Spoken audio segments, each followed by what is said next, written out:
Hey guys, welcome to the next tutorial of ethical hacking and penetration testing via Kali Linux. So in the previous tutorials, I taught you guys how we can go ahead and gain access of the target machine through Meterpreter and using own command prompt. So in this tutorial, I'll be teaching you as to how we can go ahead and start the Meterpreter, and then I will go ahead and convert that into command prompt and then again go back to our normal interpreter. And I will also be teaching you how we can go ahead.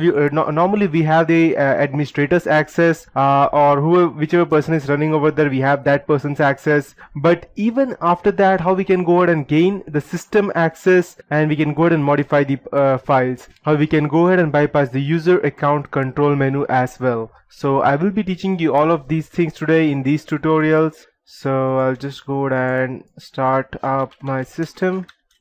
And okay, perfect. So my Windows 7 is I already have a payload, but I would be deleting that. The reason being my IP address is not static, it is dynamic, so it keeps on changing.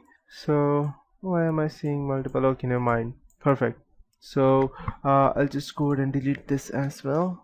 Okay, so the first thing that we would need to do would be to start our own social engineering toolkit. So just go ahead and type SETOOLKIT and hit enter.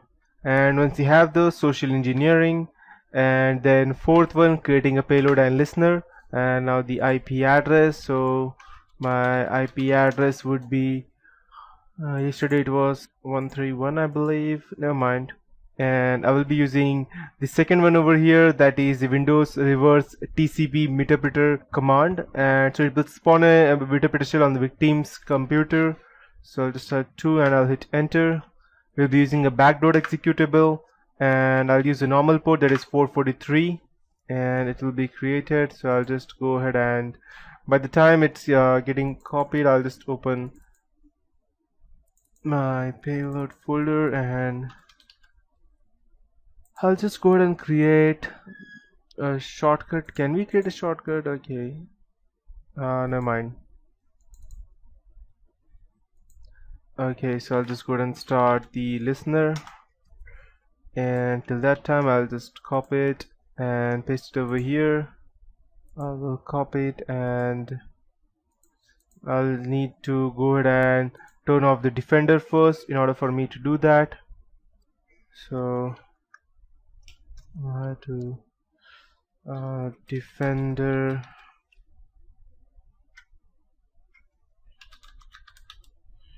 Windows Defender, what is it called exactly? Let me check. Okay.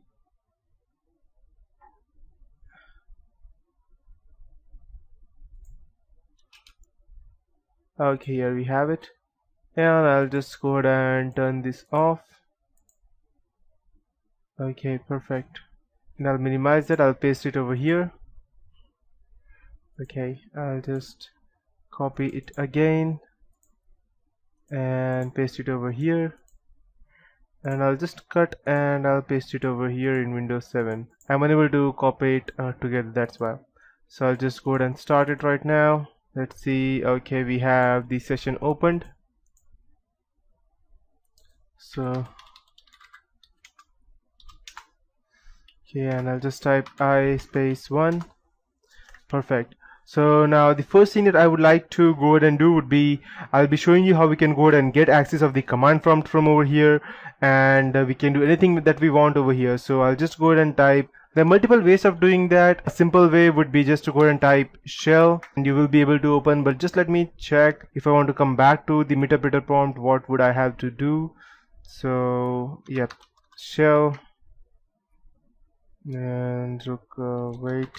Check. So these are the files, these are the commands that we would be using. Most of them we would be using them today.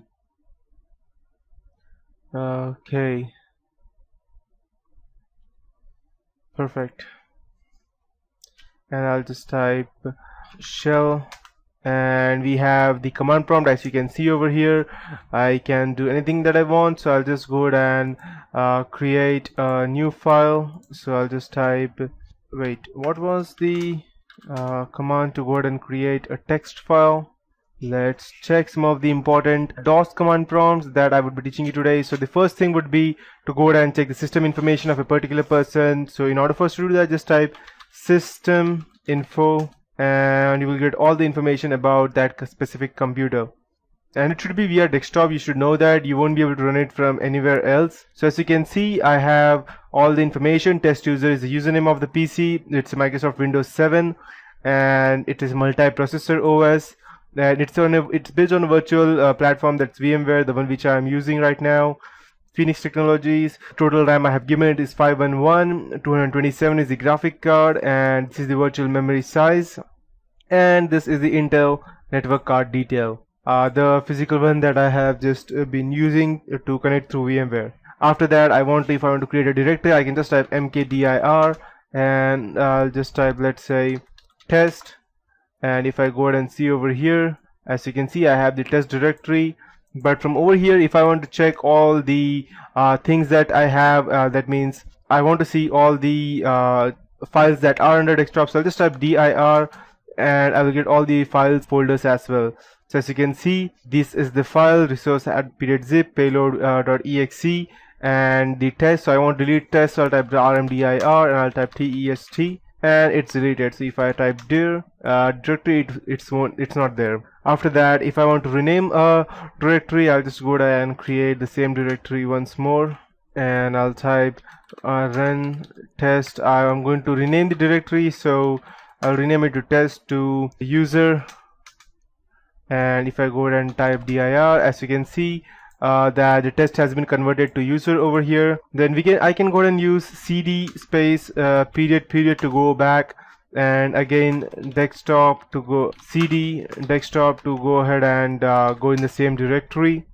After that, the best part over here would be to get all the once I have captured the computer of a particular person, the best thing that I would like to do would be to go ahead and get a list of all the directories that he has. Not exactly directories, but all the I'll just go ahead and add my computer over here.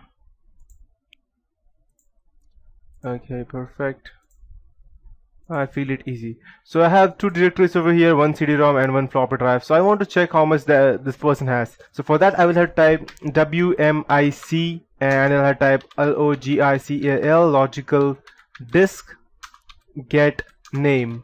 And by doing this, I will get all the available volume names. So as you can see, I have A, C, D, and E.